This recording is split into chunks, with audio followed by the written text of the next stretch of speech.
சென்னைக்கு 90 கிலோமீட்டர் தொலைவில் டிட்வா புயல் வலுவிழந்து ஆழ்ந்த காற்றழுத்த தாழ்வு மண்டலமாக நிலவும் நிலையில் சென்னையின் பல்வேறு இடங்களில் சுமார் 30 நிமிடமாக இடைவிடாது பலத்த காற்றுடன் கூடிய மழை பெய்து வருகிறது. இது பற்றிய விவரங்களை செய்தியாளர் லதா வழங்க நாம் கேட்கலாம். லதா, நீங்க சென்னையின் எந்த பகுதியில் இருக்கீங்க? அங்க மழை நிலவரம் என்ன? வணக்கம்.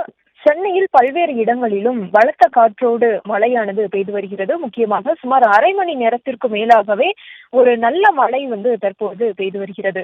முக்கியமாக டிட்வா புயலானது வங்கக்கடலில் நிலவிய ஒரு நிலையில அது ஆழ்ந்த காற்றழுத்த தாழ்வு மண்டலமாக வலுவிழந்து தற்பொழுது சென்னையிலிருந்து 90 கிலோமீட்டர் தொலைவில் அது கடலில் நிலவி கொண்டிருக்கிறது.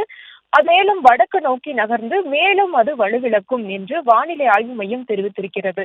இதற்கிடையே 90 கிலோமீட்டர் தொலைவில் தற்பொழுது அந்த ஆழ்ந்த காற்றழுத்த மண்டலம் என்பது நிலவி கொண்டிருக்கக்கூடிய சூழல்ல காலை முதலேயே சென்னை மற்றும் அதன் புறநகர் பகுதிகள் என பல்வேறு இடங்களிலும் ஒரு இருள் சூழ்ந்த ஒரு மேகமூட்டமான ஒரு நிலையில் தான் காணப்பட்டது. விட்டு விட்டு மழை பெய்து வந்த நிலையில ஒரு அரை மணி நேரமாக தற்பொழுது இடைவிடாது பல்வேறு இடங்களிலும் மழை பெய்து வருகிறது.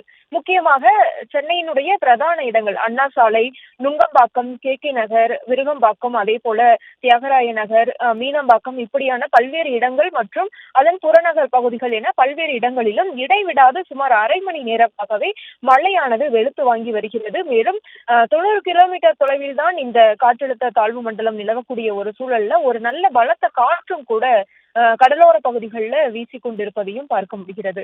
மேலும் அலுவலகங்களுக்கு, பள்ளி கல்லூரிகளுக்கு செல்லக்கூடியவர்களினுடைய அந்த செல்லக்கூடிய நேரம் என்பதால் அவர்களும் மிகவும் பாதிக்கப்பட்டிருக்கிறார்கள். அது மட்டும் இல்லாமல் இன்று மழையானது பெய்து வரக்கூடிய சூழல்ல பள்ளிகள் வழக்கம் போல் செயல்படும் என்று அறிவிக்கப்பட்டிருக்கிறது. எனவே மாணவர்களும் கூட இதனால் சிரமம் அடைந்திருக்கிறார்கள். எனவே காலை ஒரு 8 மணி அளவில் தொடங்கிய அந்த மழையானது இடைவிடாது பல்வேறு இடங்களிலும் பெய்து வருவதை நம்மால் பார்க்க முடிகிறது.